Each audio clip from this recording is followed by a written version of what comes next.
Good evening and welcome to the most recent edition of Building the Scottish State. And I have again with me Miquel Strubell from Catalonia to inform us of everything that's going on in Catalonia, especially from the legal perspective and what we call the lawfare against the Catalan independence process, which is very, very different from what Scotland is undergoing. So first of all, thank you for being with us again, Miquel.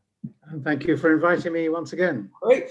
So just give us the lay of the land. What's happening right now? I've read that the Spanish judiciary has intensified the persecution of the Catalan independence movement, but also there's the possibility maybe that Sanchez may pardon the political prisoners. So just kind of give us a basic lay of the land of what's happening in Catalonia at this point. Well, Mark, you'll remember there was an election in mid-February, which the Catalan government tried to postpone on account of the pandemic and weren't allowed to by the courts. So it was held in February, and that led to very long, serious, careful talks between the two winning parties who changed order, but by one MP and two MPs. I mean, because Junts per Catalonia was slightly the majority party, and then Esquerra took it over. But Junts was 2 ahead, and now Esquerra is 1 ahead. Okay. The results were excellent. I mean, we now have 74 pro-independence MPs in the parliament. That is absolutely unheard of. People say, well, to what extent is that a result of unionist vote staying at home and abstaining on account of the, I don't know, I can't say, but it's a very good result, and it will be a tremendous disappointment for that parliamentary majority not to become something much more serious in the direction of independence. But as you say, they formed a government yesterday. I mean, the vote took over 3 months to arrive, to the agreement. And hopefully it will soften relations between the two parties, who are basically, the two SMPs are struggling to beat the other. And in fact, the main issue, of course, is not to beat the other, but to actually get a good majority for the independence movement. Okay. So the government's been formed. There are a few more technical people there, which I think is good, because that will defuse a little bit of the party infighting or outfighting. And time will tell. We'll give them 100 days grace, and then we'll hammer them if need be. That's on one score. That's all above board, ordinary politics, general politics. Another area of politics is the commitment of Sanchez, the Spanish Prime Minister, as you said, to pardon the 9 political prisoners that Catalan the independence movement has, of whom, as you know, 7 are politicians and 2 came from, they were social movement leaders. Civil society, yeah. And they still have the status where they can be out of prison most days. They just go back for the weekend. No. The Supreme Court turned that down. It's extremely vengeful. That the latest Supreme Court opinion, it's not a binding opinion, is on the request for pardons, which have not been made by the political prisons, because they say, well, we have, what are we to be pardoned for? We haven't done anything illegal. So, but anyway, that is going ahead. And the Supreme Court issued yesterday, I think it was, a vicious report denying any right to their being pardoned, saying they haven't apologized or admitted their guilt. Well, that's not in the process of granting pardons. So I mean, they bring rabbits out of the hat for any kind of argument to keep the Catalan political prisoners in prison. So as soon as that was announced, no Supreme Court report on a pardon request is ever published. I mean, that's part of the internal process. But oh, no, I mean, this is all over the newspapers in this case, because this is, I insist, an international dispute, you know, and anything goes to hammer the Catalans when it comes to the Spanish unionist point of view, which is a huge majority. Because as regards the pardon requests, there was a survey by the CIS, which is the Spanish government supported research body on public opinion. And they found that, I don't want to get the figures wrong, 67% of people outside Catalonia were against the pardons, and 65% of people inside Catalonia were in favor of the pardons. So again, you know, this is international. There's two different countries, two different ways of seeing things, and the sooner the international community realizes, the better. So apparently the pardons will be granted. They may be partial. They may say, right, no more prison, but you have no political rights for so many years. We will see.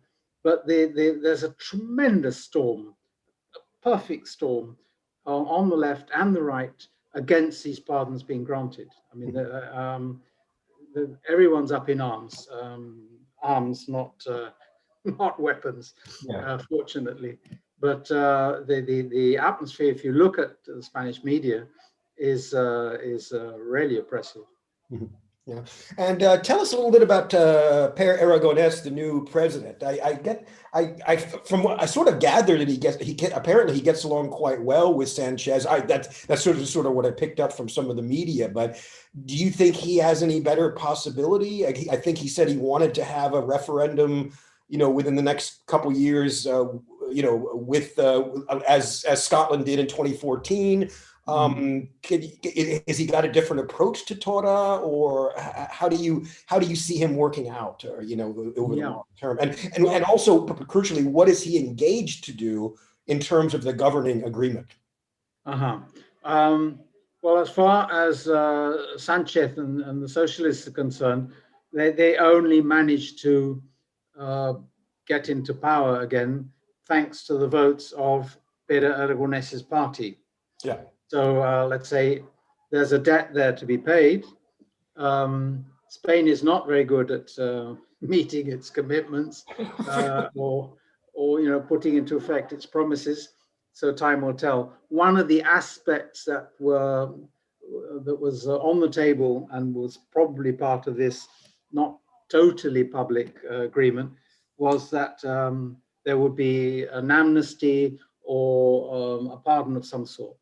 How well he gets on with Sanchez, I really don't know. I mean, time will tell again.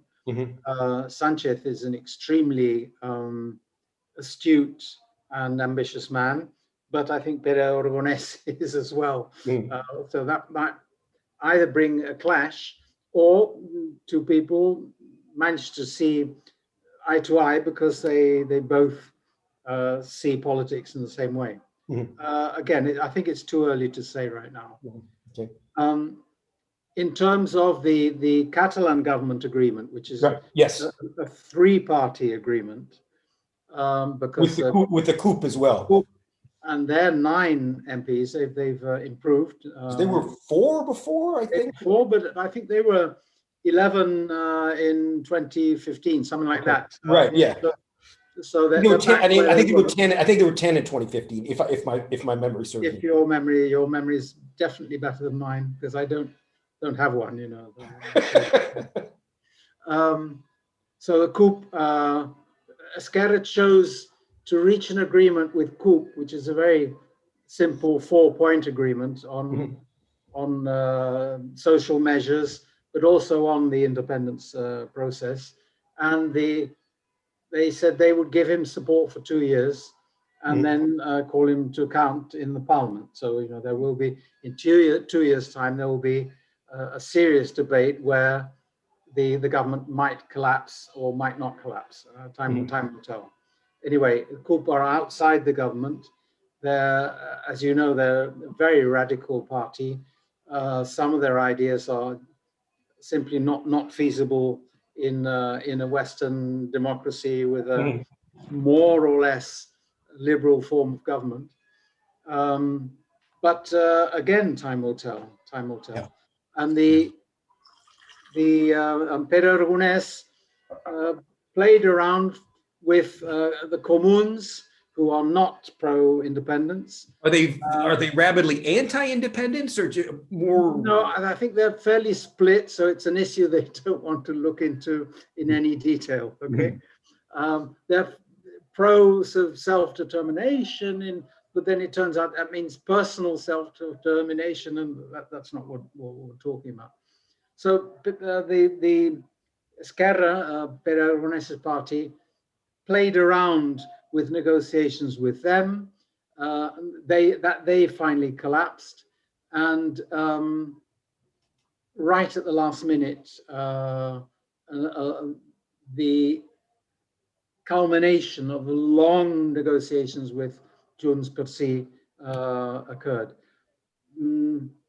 It was difficult to get them to agree, probably, and it's not simply a matter of who's in charge of what ministries. I mean, this was fairly much focus from Junts per Catalonia's side on the role of the Council for the Republic in Waterloo, in Belgium.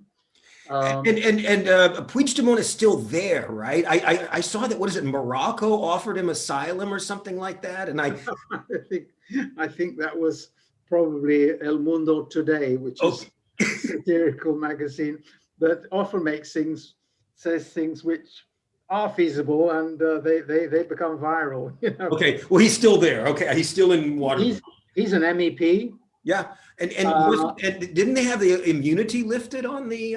That's right. They had the immunity waived by a fair majority, but it was pretty substantial. I found it totally shameful that they would do that. I mean, usually immunity waivers are adopted virtually unanimously.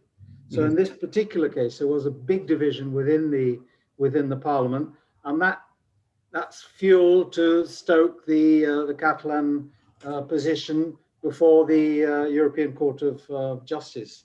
So all these things seem to be small defeats, skirmishes, but in the long run, they probably will turn out to be victories. Okay, yeah, and let's see. So, and do you? I mean, because it's one thing to talk about the Sanchez government that depends on that for them, and so he might be able to do something. But I mean, there's no.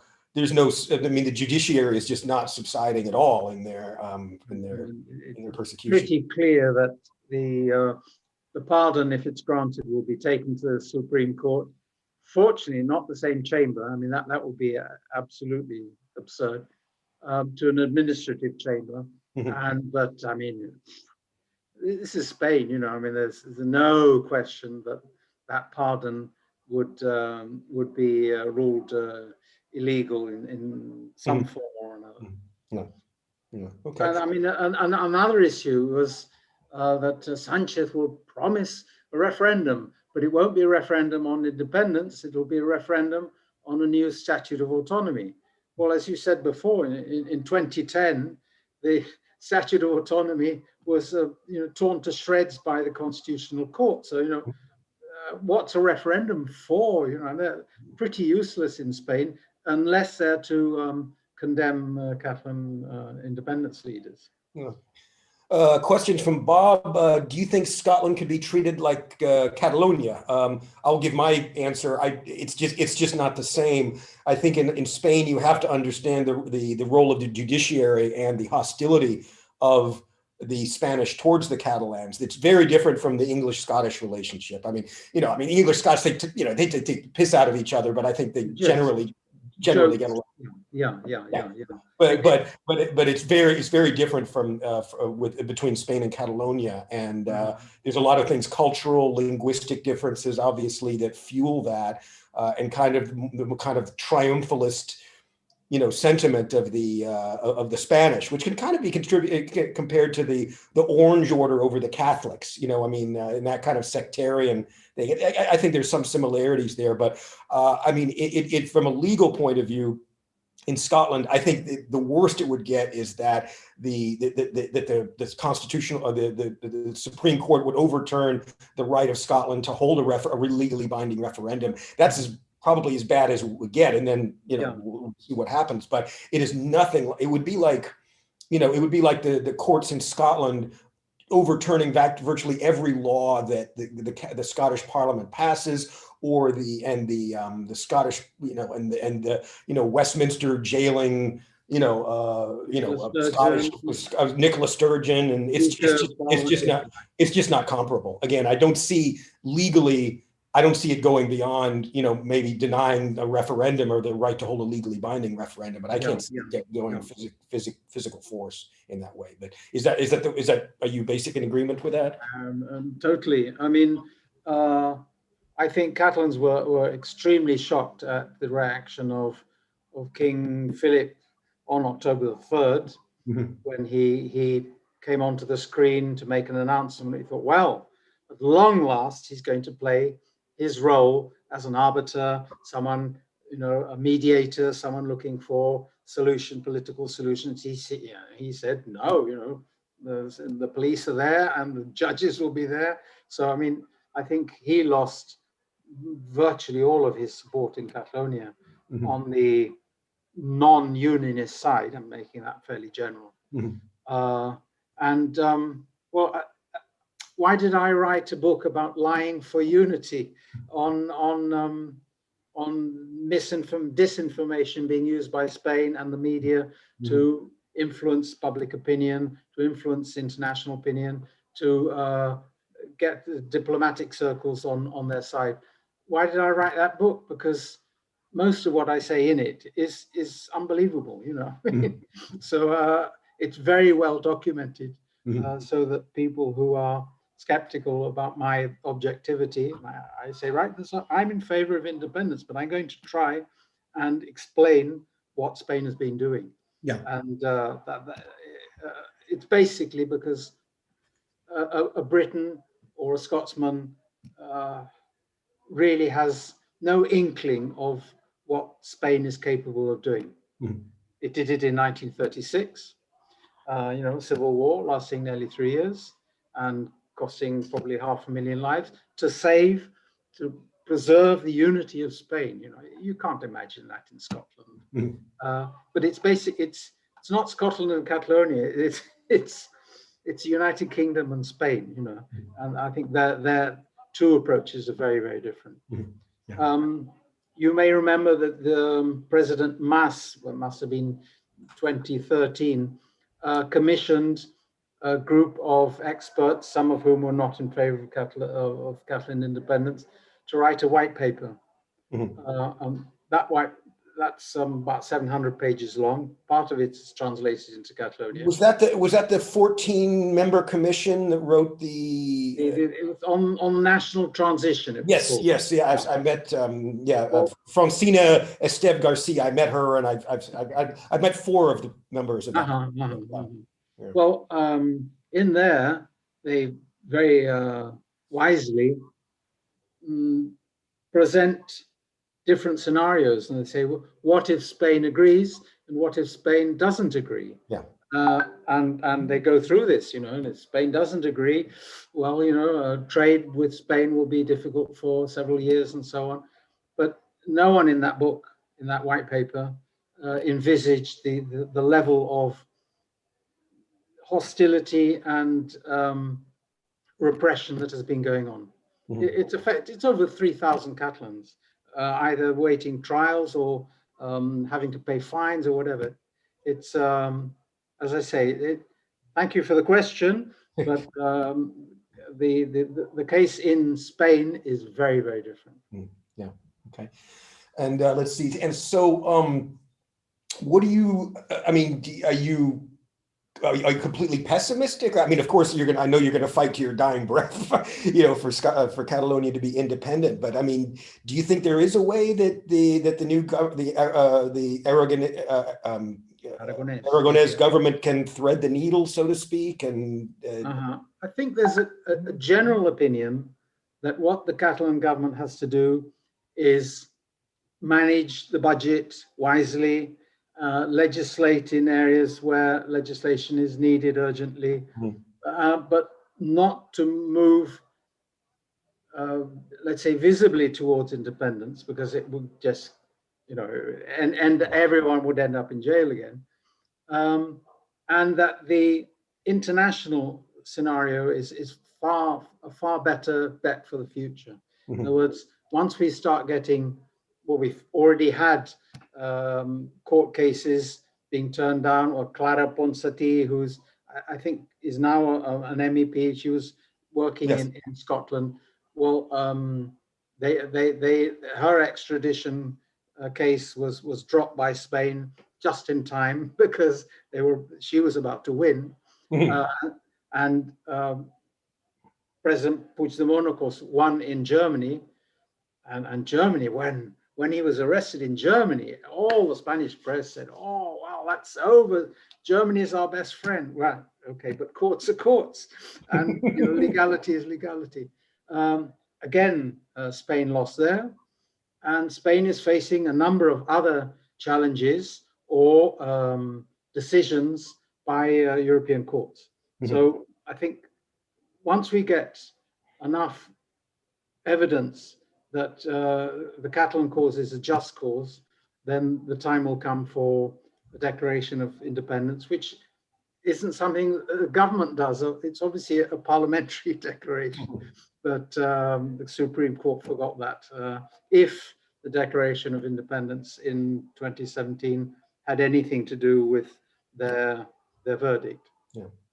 Okay, and we can maybe go into a couple of the specific cases of the lawfare that we were talking about. For example, Diplocat, which was formed, I think, it was basically the diplomatic service until it was basically liquidated, I believe, by the Spanish government after they came down like a ton of bricks after the 2017 referendum. But I think they were very careful about the way they set themselves up. I think that they were kind of a consortium of mostly privately funded. They wanted to make sure that they didn't have anything to do with government money. So I mean, they were very careful about how they constructed it. Nonetheless. And so they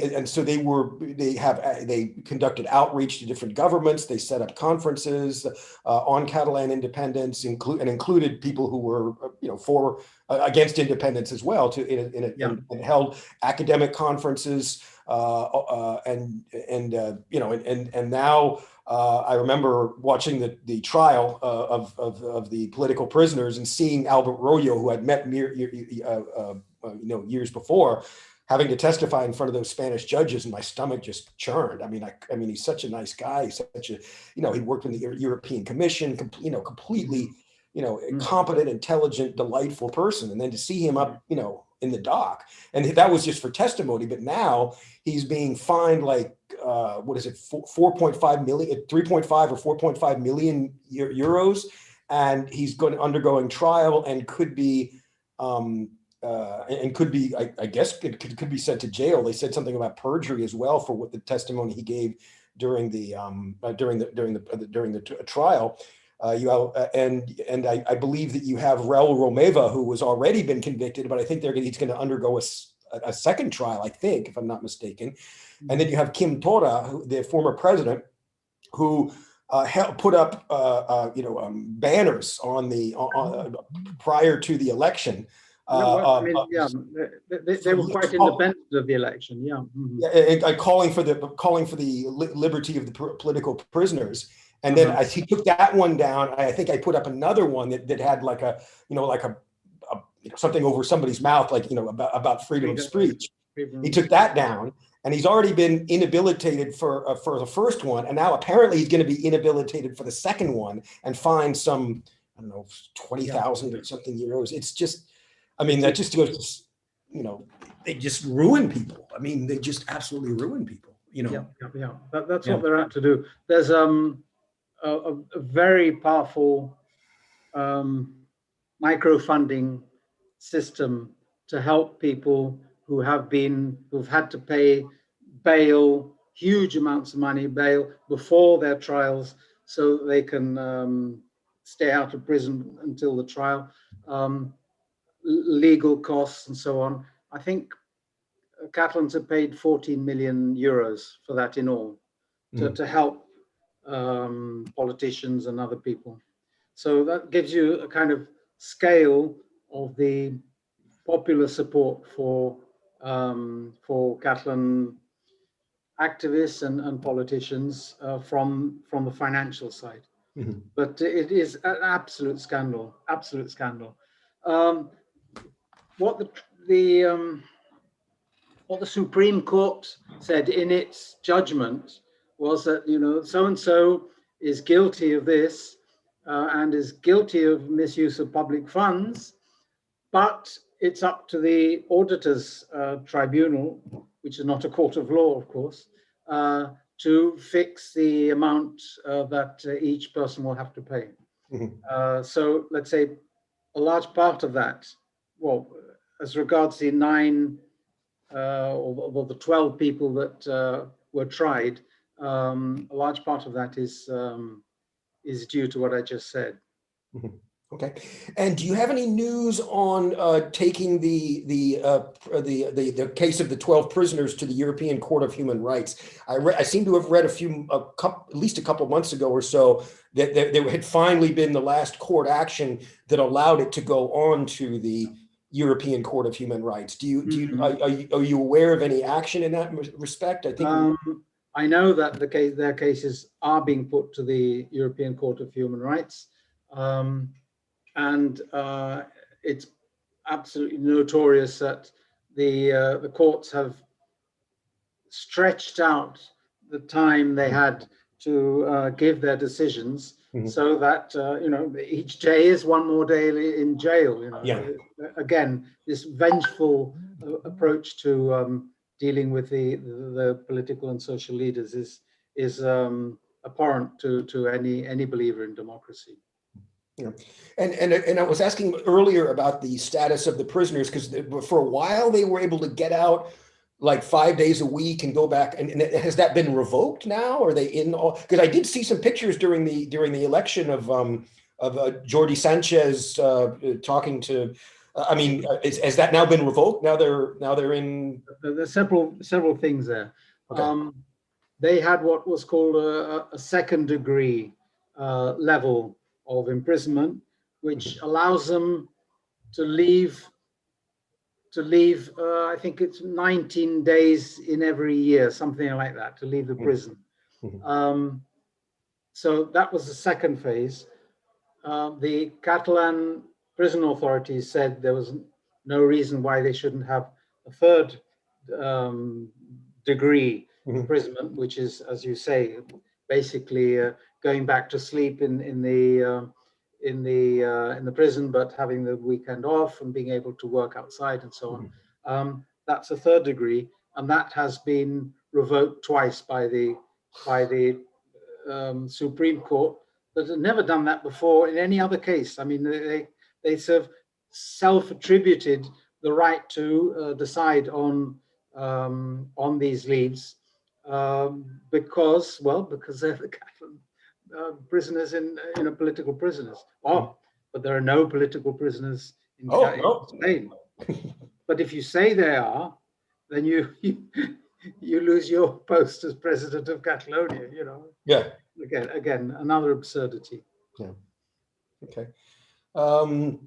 See, we don't have any questions at this point. Let's see. And so, I mean, just speaking about this, I mean, I'd be delighted to help you, write a book like that, because I've been, working with you for a few years, several years over this, and I'd be happy to co-author it with you if you want. I mean, and I think we could do it. I think we could do it pretty quickly with all of the stuff that we've, There has been a lot of stuff, and I brought a lot of stuff together. Yeah. So there'll be, let's say, a lot of translating. There's one website which is called wereport.cat. And that will be the, let's say, the starting point for a lot of the work I'll be doing. The foundation that set up that website, which doesn't have the funds to keep it updated, and there are there's news every day on each of the cases it covers. It covers over 30 cases. Yeah. And some of them have a happy ending, like the police chief, for instance, and others, again, someone accused of terrorism, ends up being let free because the local court can't see any reason for that. So I'll be using that, and then a lot of updates, and there's a lot of material in journalistic English, let's say, being published by some of the Catalan digital media.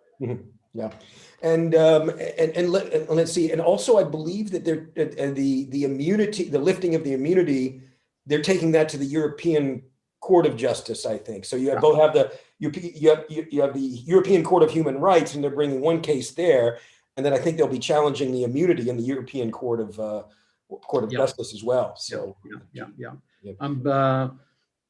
as long as you're outside Spain, then let's say rulings of the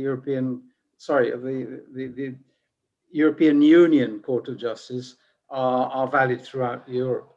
But I mean, for instance, the former Vice President Oriol Junqueras was not allowed out of prison to take up his seat as an MEP. I remember, yeah.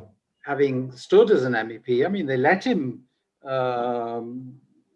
take part in the election. They didn't prevent him standing, but they prevented him from taking up his seat. That was overturned by the European Union Court of Justice, but the Spanish Supreme Court said, "Oh no, too late," and ignored it completely. Yeah, I was wondering, because I was wondering what kind of the options are for Catalonia, and I spoke to in the context of Scotland, I spoke to a member of EFTA and at the Secretariat in Brussels, and he was saying as long as the state had the capacity to negotiate treaties and the powers to abide by them, that they could definitely, they just needed to send a letter to EFTA and they would help them get in. And then they would help them get in the EEA, but the EEA Council, Spain's on it. And he said that for Scotland, it probably wouldn't be a problem, but for Catalonia, it would, I mean, basically, because I think that, why is there so little or no international support for Catalonia? I can answer that to a certain degree. Spain has gone out of its way to threaten to, any country that even thinks about recognizing Catalonia is and of course with the EU, I mean, they would never easily allow Catalonia to remain a member, to become a separate member state of the EU. They also, and then of course they, the former Spanish Prime Minister conspired with David Cameron to say, "Oh no, Scotland could never get in the EU if because of Catalonia." So I think that there's a lot of support for people who know about it, but I think for individual countries, expressing support for Catalonian independence, it's much more complicated. Some of them were their silence was actually bought. I mean, literally bought.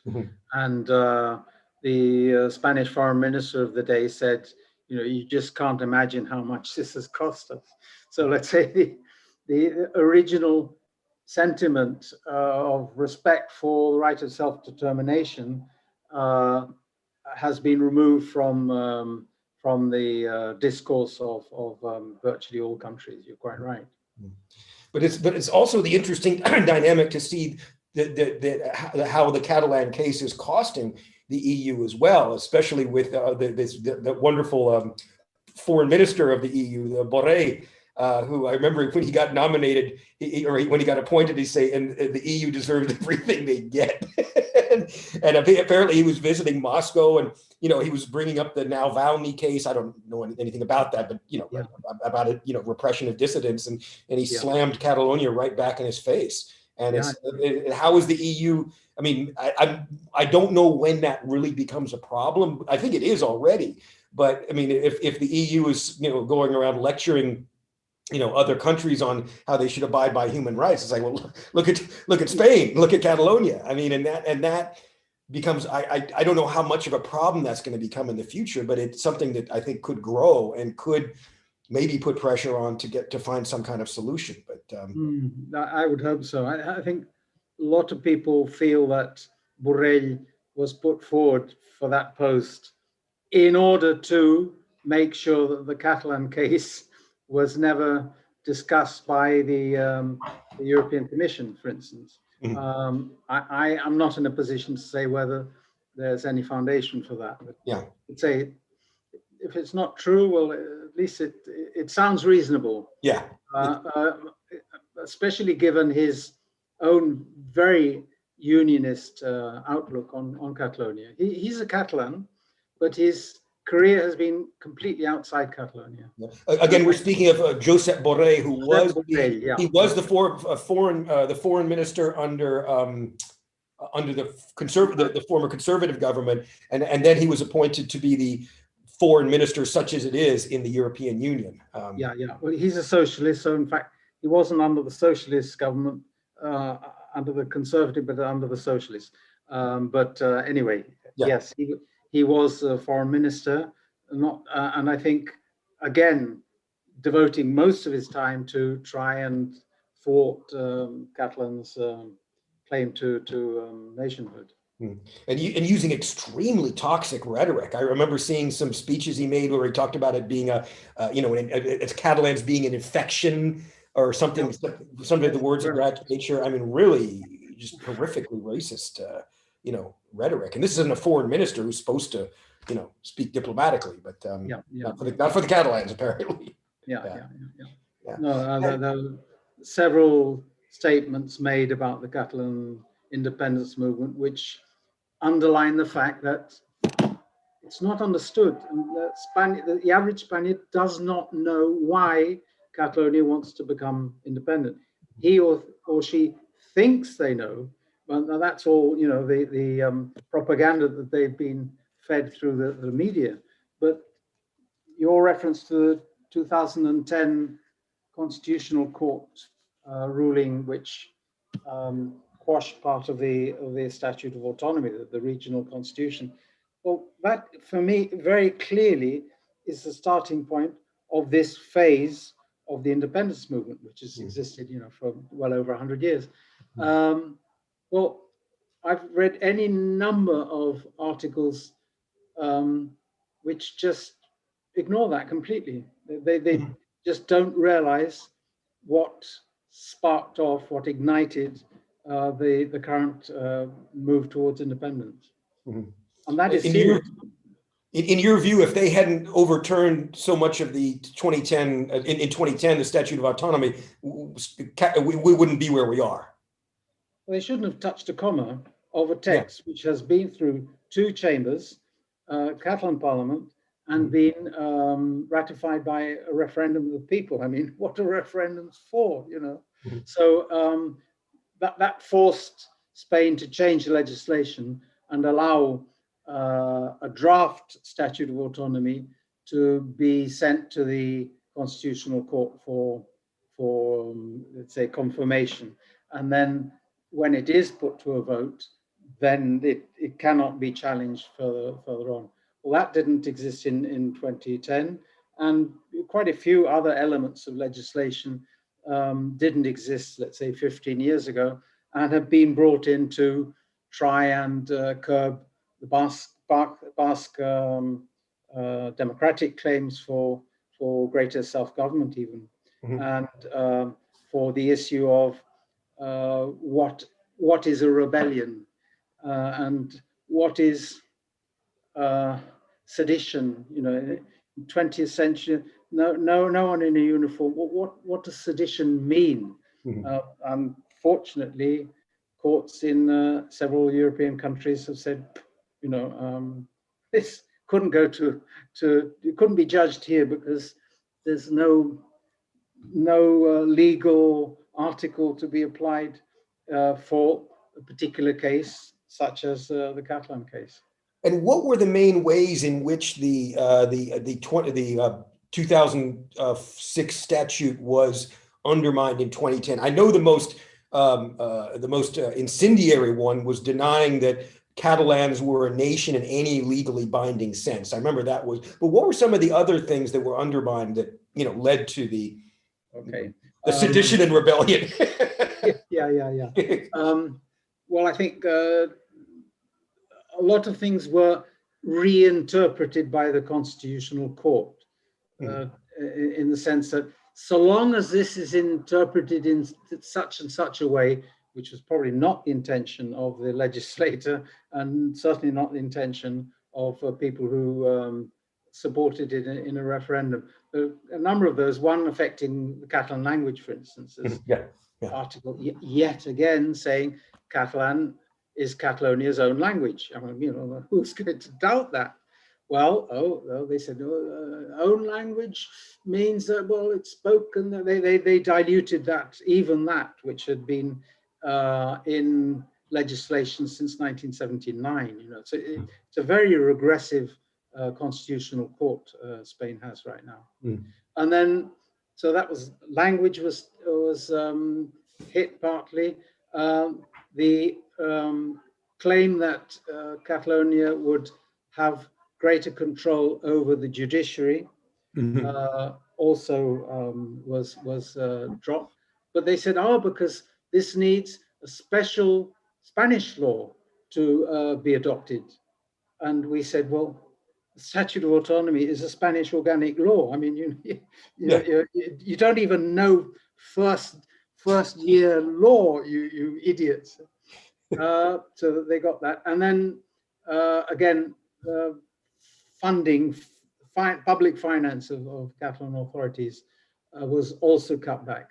Catalan said, we don't want to end up having less resources at the end of the distribution of resources than a part of Spain which has less resources than we have. In other words, let's keep the order steady. Well, that was turned down again, and with a very odd reasoning, which I think would any other court would have dumped straight off. And what are the differences? Because how many nationalities are there in Spain? It was 13 or no, they're called autonomous. Autonomous regions. Autonomous regions, if you like, autonomies. Autonomous regions. There are 17 of those. 17, right. Plus 2 enclaves in northern Africa. One of which has been in the news recently because it was more or less invaded by Moroccans. About 8,000 Moroccans were let in to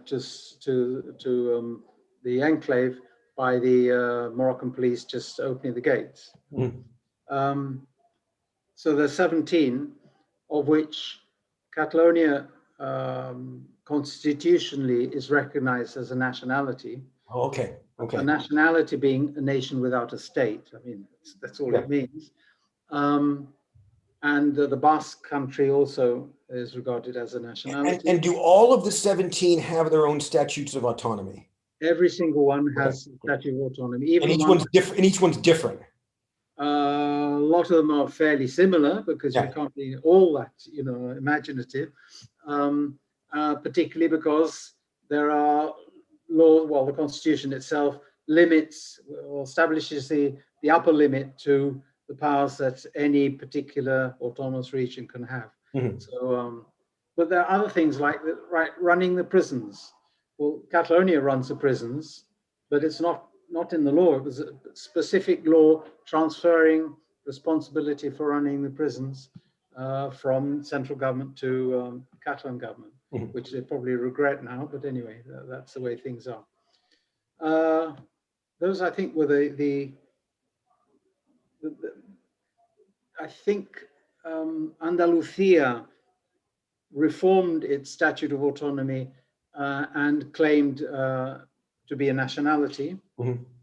although they, they don't have their own language. It's rather different. And of course, Galicia. Galicia, the Basque Country, and Catalonia were the three territories that either had a statute of autonomy during the Second Republic in the 1930s, or were about to get that. Mhm. Then you have Valencia or the Balearic Islands that let's say speak the same language, largely share the same history, but I don't think they are regarded as nationalities. Mhm. Okay. All right. And is I understand that, I think I was talking to Ramon Tramosa one time, and he was saying that I think that the statute of autonomy, or the powers that the Basque government are more powerful than they have more fiscal powers, I think, than Catalonia does, if I'm not mistaken. One part of the Basque Country and Navarre fell to the Franco troops very early on, very quickly. And they were allowed the privilege of keeping their tax-raising powers, Right. which date back to the 19th century. These are provincial powers. So, you have three provincial organizations raising the taxes in the Basque Country and negotiating with the Basque government most of that money, because health and education and other important services are run by the Basque government.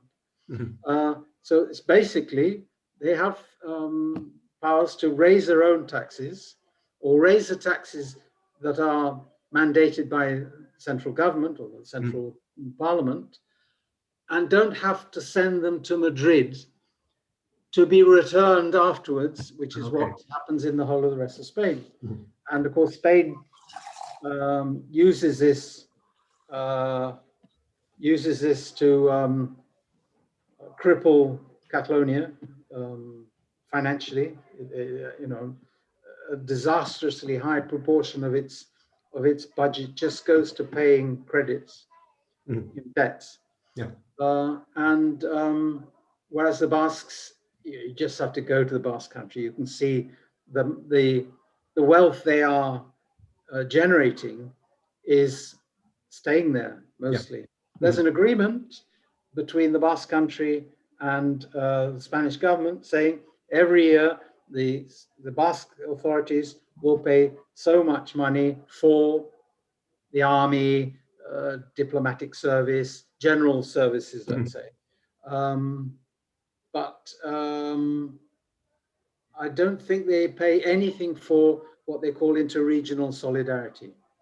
So you have some parts of right. So they sort of pay a flat rate for what the British would have called imperial services. They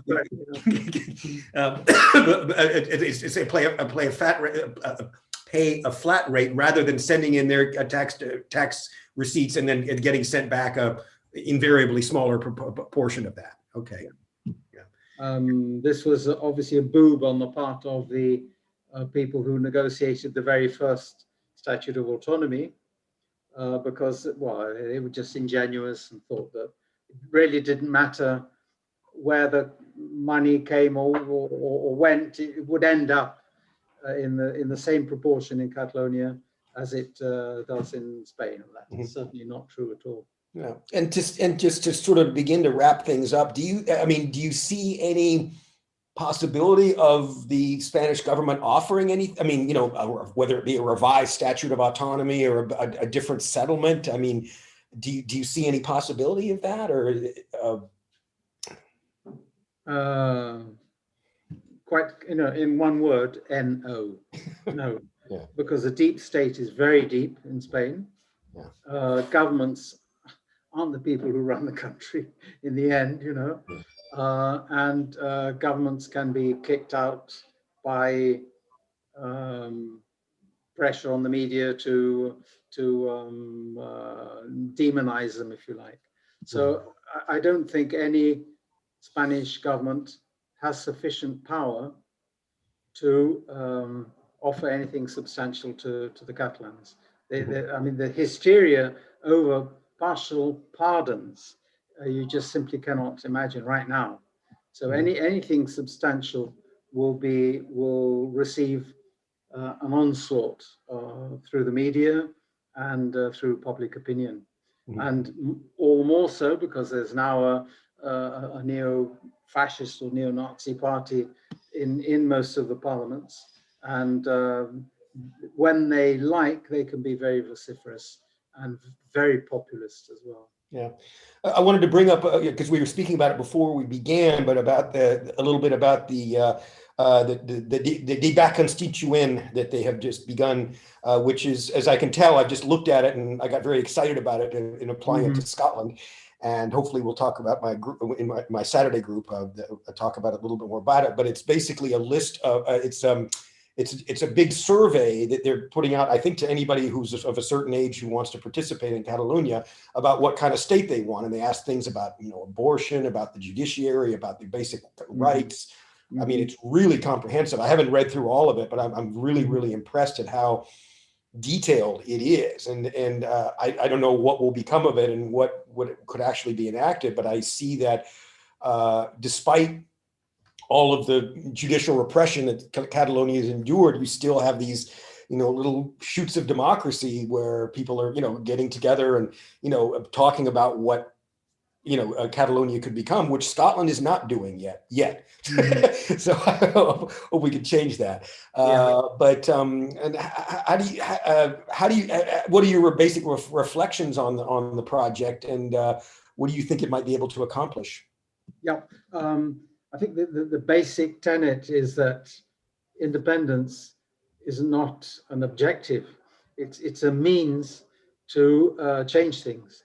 And the fact that this constituent debate started several years ago and is now on the website and can be hopefully translated into English by some volunteer or other, I think that just only goes to show how important it is for people to realize that independence is a means to an end, and the end is making a better society, a better world, and coping with all the challenges that modern societies have. And the way to do that is to start a debate. And it's not a debate to design a constitution. That let's say that chapter is there. I mean, there is a proposal which could go straight into the parliament, but if it does go into parliament, it will get hammered by the constitutional court straight away. So the trick here is to say the only way we can legally talk about independence in the Catalan parliament and not end up before the courts is to debate a bill to present to the Spanish parliament on the issue. That is perfectly legal. You can present to the Spanish parliament any proposal or bill that you like as a regional parliament, and that cannot be criticized. You can't be taken to court for that. It would be a complete waste of time. Waste of time. They will not accept it. But at least we would have had that debate on the issue. Okay. Question: is that document available to the public? Yes. Well, it's in Catalan. You can do a thing, automatic translate on the website to look at it. And after this discussion, I'll make sure that Paul puts it up so that anybody who wants to look at this can do so. But I think it's an extremely interesting document. I tell you what, I'm going to put it up now onto the chat, and so that Paul can put it onto the. I think I've got it right. debatconstituent.cat/ca/.